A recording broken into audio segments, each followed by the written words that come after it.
Choisissez la gloire et non la honte. Shalom bien-aimés dans le Seigneur. Notre méditation du jour s'intitule « Choisissez la gloire et non la honte ». Nous tirons notre texte dans 2 Corinthiens chapitre 4, de versets 17 à 18, qui nous dit ceci. « Car nos légères afflictions du moment présent produisent pour nous, au-delà de toute mesure, un poids éternel de gloire, parce que nous regardons non point aux choses visibles, mais à celles qui sont invisibles. Car les choses visibles sont passagères, et les invisibles sont éternelles. » Gloire à Dieu. En 2000, l'Américain Jared Adams a été accusé à tort de viol et a été condamné à 28 ans de prison. Pendant qu'il purgeait sa peine, il se rendait à la bibliothèque de la prison pour étudier le droit. En 2008, il réussit lui-même à prouver son innocence et il a été libéré.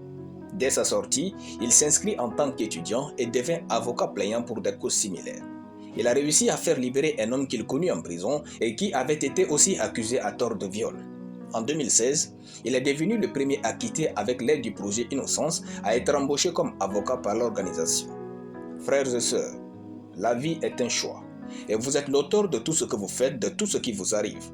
Lorsque la vie vous met à genoux, soit vous priez Dieu et vous vous relevez fort, soit vous choisissez de rester à terre. Ce qui vous est arrivé n'est pas aussi dramatique si vous faites des bons choix.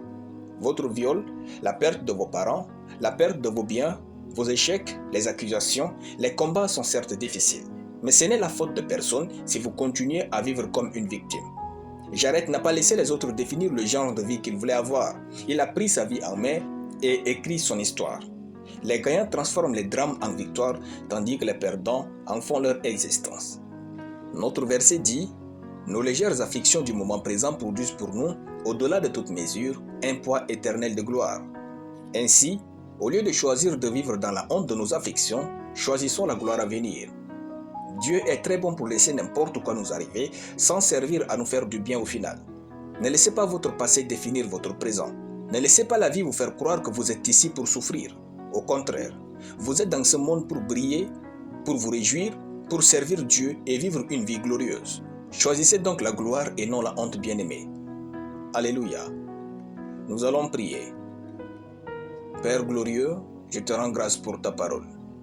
Je déclare que je suis né pour réussir ma vie et opérer des bons choix qui me font me distinguer dans ce monde au nom de Jésus. Amen. La lecture biblique en une année, Nombre chapitre 20 à Nombre chapitre 21. Soyez bénis, c'était le pain du ciel.